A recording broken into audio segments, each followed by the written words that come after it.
Malta, a small island situated between Italy and North Africa, an island that is steeped in history. The capital is Valetta, situated on a promontory with two natural harbours either side. For protection against hostile invaders, mighty walls were built in bygone days that surround the city and still stand to this day.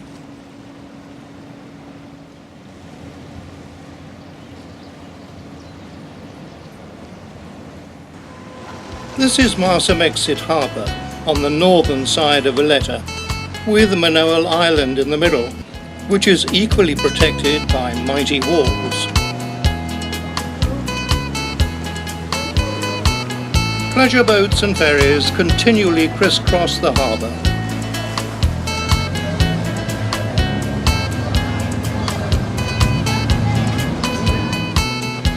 Malta is a very popular holiday location, and hotels and apartment blocks abound, as here in Slima.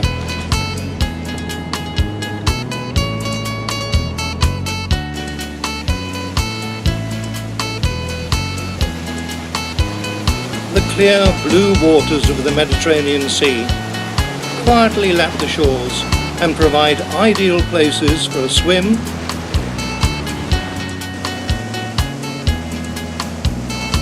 or to pick your spot and soak up the sun.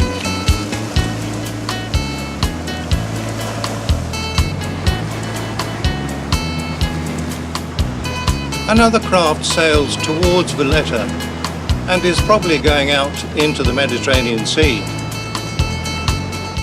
Any invader had quite a task trying to storm these mighty bastions. Built over 500 years ago, they look very impressive now. But for soldiers armed only with bows and arrows and scaling ladders, it must have been terrifying.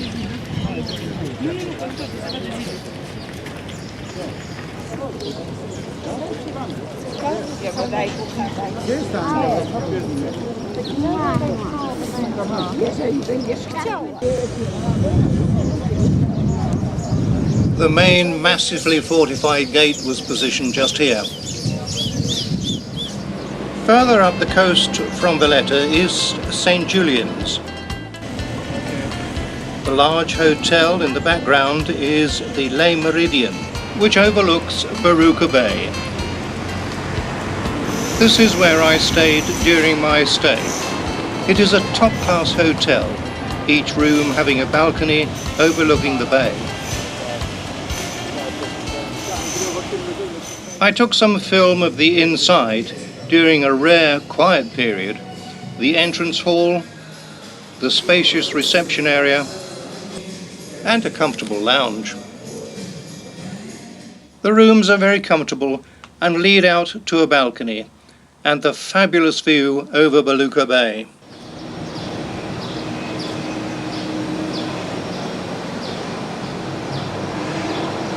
I spent many hours just relaxing here. Naturally, the hotel had a bar and a restaurant and even had a lounge outside, including another restaurant. The Le Méridien plays hosts to the flight crews of the Emirates airline, and the girls in their gorgeous outfits look wonderful.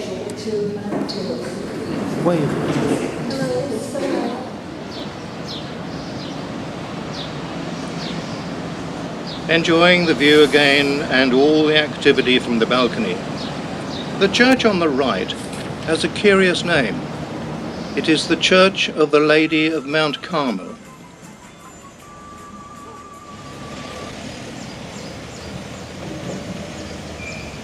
It's quite a big building.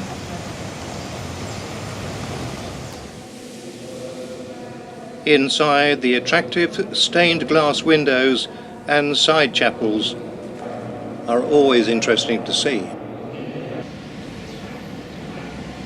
The swimming pool on the left is for the public use and often has swimming races and ball games such as water polo.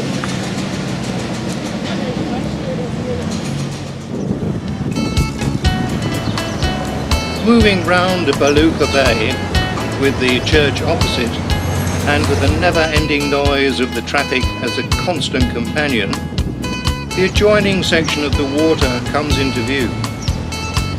This is the entrance to Spinola Bay.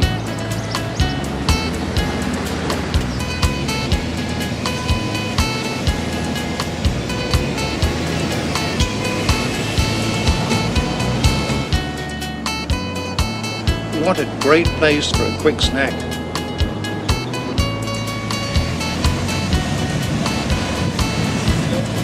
One of the many excellent buses that serve the island. Just as well, there are no railways here.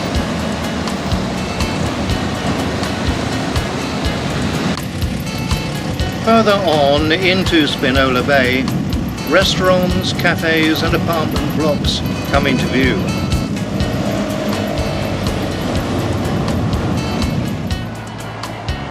One of the many typical Maltese fishing boats.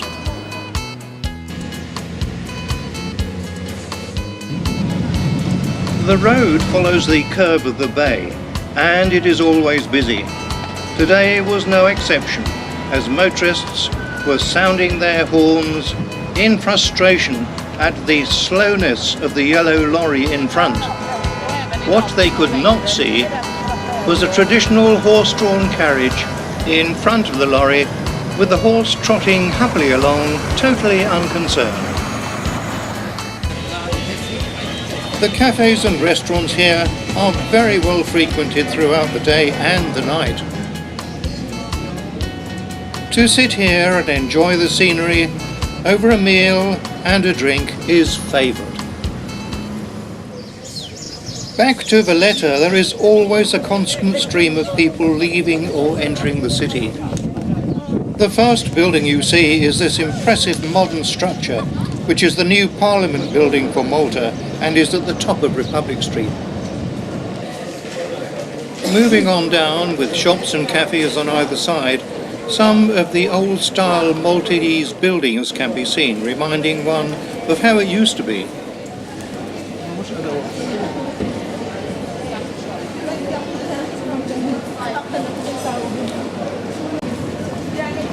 At the end of Republic Street is the Royal Palace with its impressive square.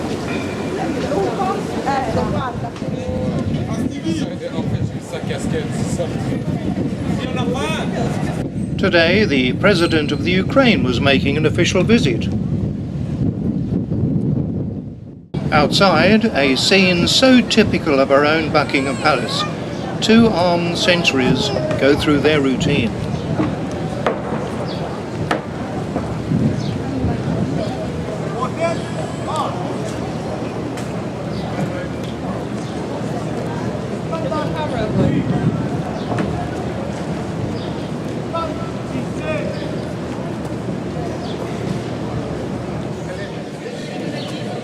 President's visit or not, the cafes are doing great business as usual.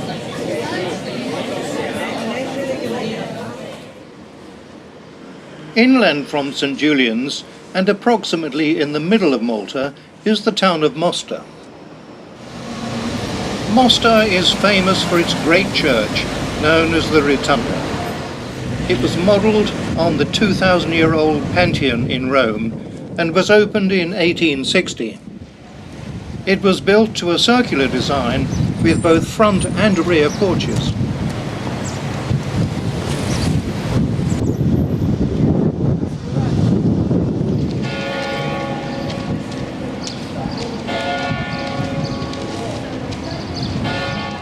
It is the inside of the church that is quite breathtaking upon entering.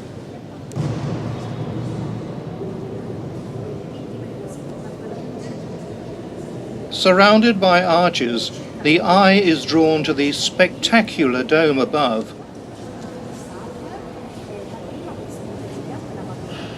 The top of this beautiful dome is 170 feet above the ground.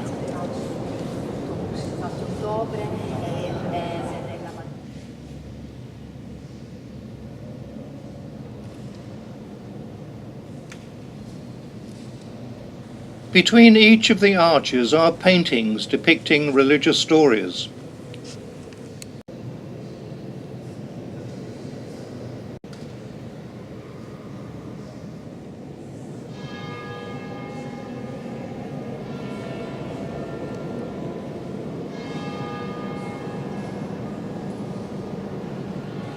The high altar and the pulpit. Notice the door seen behind the pulpit steps. Through this door is an interesting exhibit.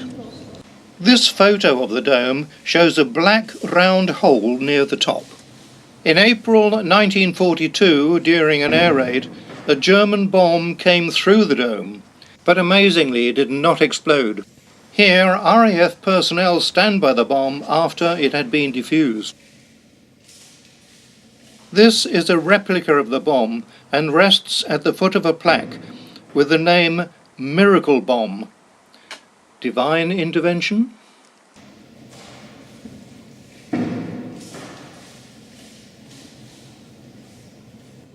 Fortunately, only a few people were in the church at the time and no one was injured. It does not bear thinking about if the church had been full and the bomb had exploded.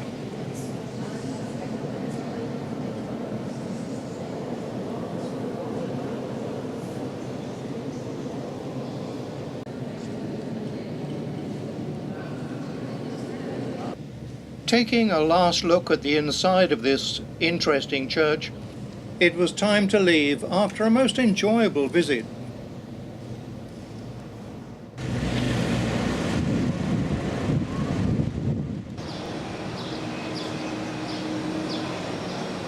Back at the hotel, I planned my excursion for the next day.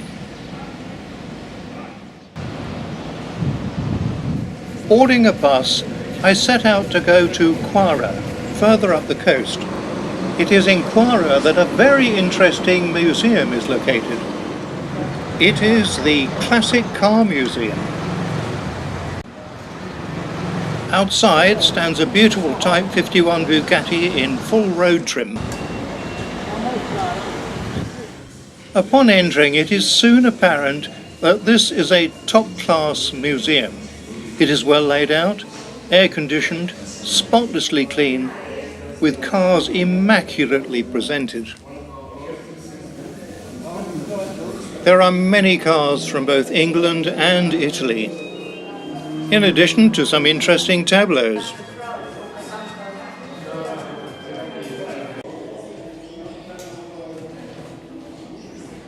There's even an American car here, an immaculate 1929 Pontiac. In addition to the cars themselves, there are models of every description.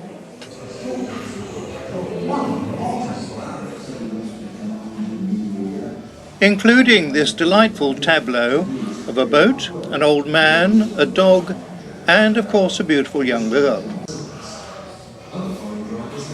After a very enjoyable visit, it was back out into the brilliant sunshine and the Bugatti, which was probably worth a great deal of money. Back at my hotel, I was just in time to see a cruise liner sail away, bound for other exotic places. It was not uncommon to see people swimming in the bay, but rarely a dog. Every afternoon, this lovely little white dog and his master came in for a swim. The dog loved it. I stood and watched and was amazed. The dog seemed to be so full of beans, he would turn round every now and again and say, "Come on, what are you waiting for?" I don't know what he fed the dog on, but I sure would like a few portions of it. It was wonderful to just sit in the sun and watch the dog and his master swimming away, totally unconcerned about the rest of the world. The next day I planned to explore some of the history of Malta. Firstly, I visited Fort St. Elmo. Built in 1550, it was the main part of resistance against an invasion in 1565 by 40,000 Ottoman Empire forces led by Suleiman the Magnificent. Imagine trying to climb up there. Between these massive walls were ditches which history tells us were piled high with the dead bodies of Suleiman's soldiers, cut down as they attempted time and time again to scale these walls. The fort had a clear view of any invaders coming from the sea. Malta was ruled by the Order of St. John from 1530 to 1798, and the Knights of St. John are still very much with us today. Buy a shield. It would look good in one's lounge.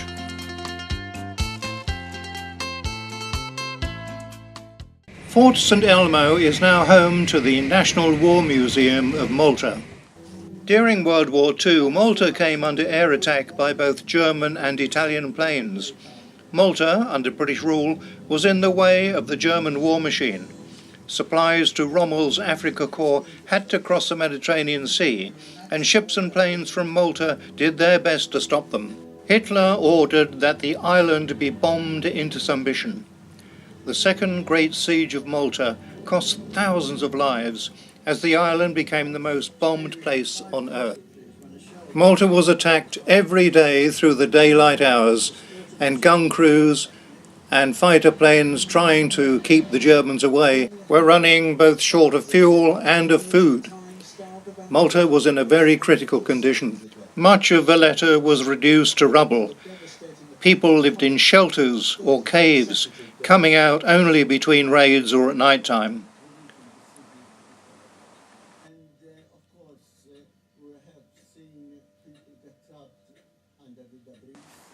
But the people of Malta would not consider giving in, and it was business as usual in most cases.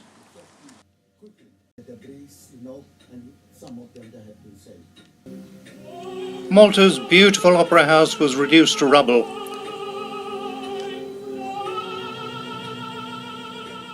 At the beginning of the siege, the RAF only had 3 Gloucester Gladiator fighters which tried to stem the German planes. In 1942, a convoy named Operation Pedestal tried to reach Malta. The Maltese people watch as the crippled tanker Ohio, barely afloat, no power, and with the destroyer lashed on either side to keep it afloat, inched its way to safety. The tanker Ohio was one of only 5 ships out of 14 to arrive. In England, His Majesty King George VI awarded Malta the George Cross for the heroism and sent this letter to the Governor of Malta.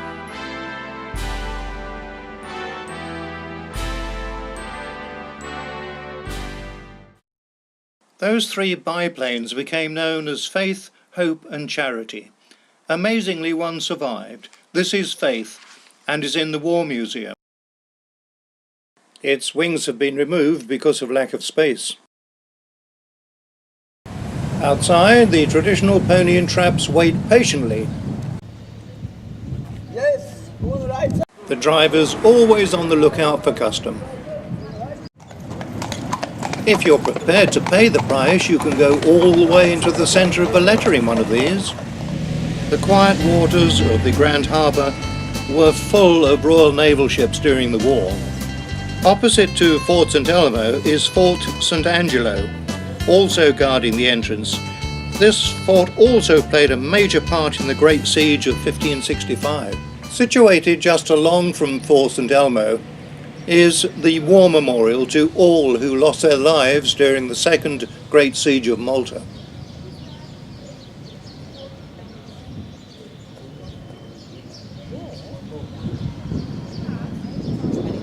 It's quite a sizable memorial, reached by these steps, and houses a massive bell. It is rung at noon every day. Notices warn visitors not to be near it when it rings.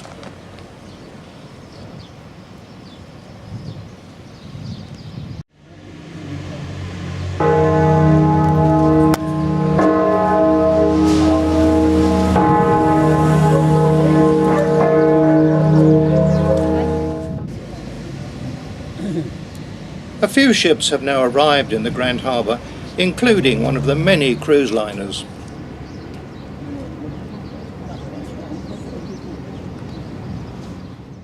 It's business as usual for the horse-drawn cabs.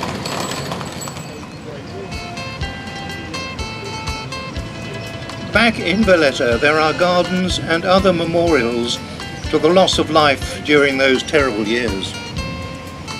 Valetta itself is named after the Grand Master Jean de Valette, who was responsible for the safety of Malta during the first Great Siege of 1565. As we enter the city itself, just to the left of the Parliament building, you can see some columns. These ruins were once Malta's Grand Opera House, bombed during the war.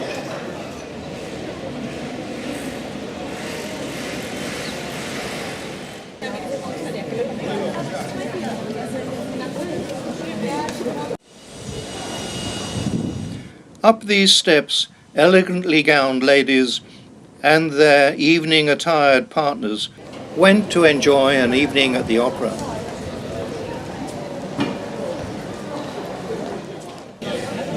This outside cafe, in full swing as usual, is part of the Cafe Cordino. This interesting and historical building, now beautifully decorated, was once the treasury storehouse of the Order of St. John during their rule here. Badly damaged during World War II, it is now a major attraction, serving delicious food to the thousands who visit every year.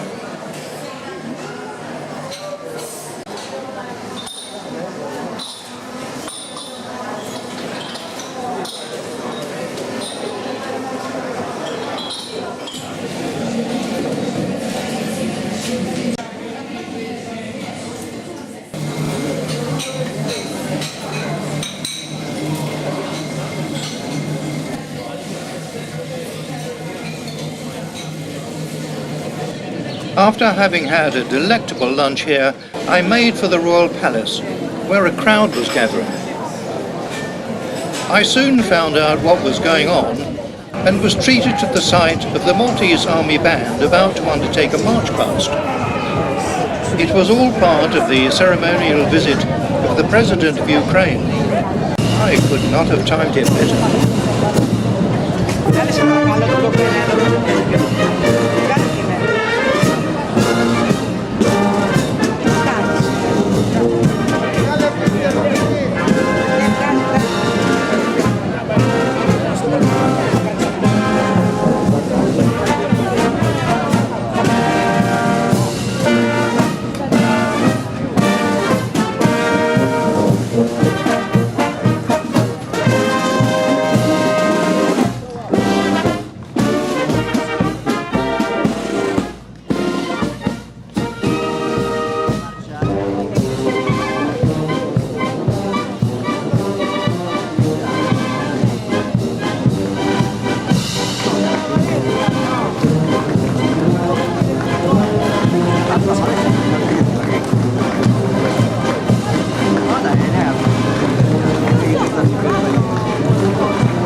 Back at the hotel, looking out over the bay, and with the daylight fading, the scene begins to take on a different look.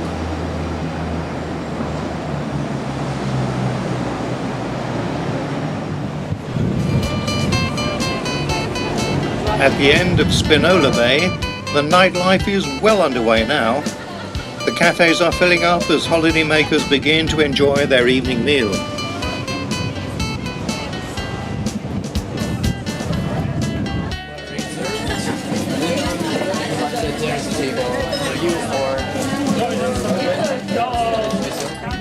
Looking towards Balluta Bay, the lights twinkle away while the continuous stream of traffic makes its way round the top of the bay.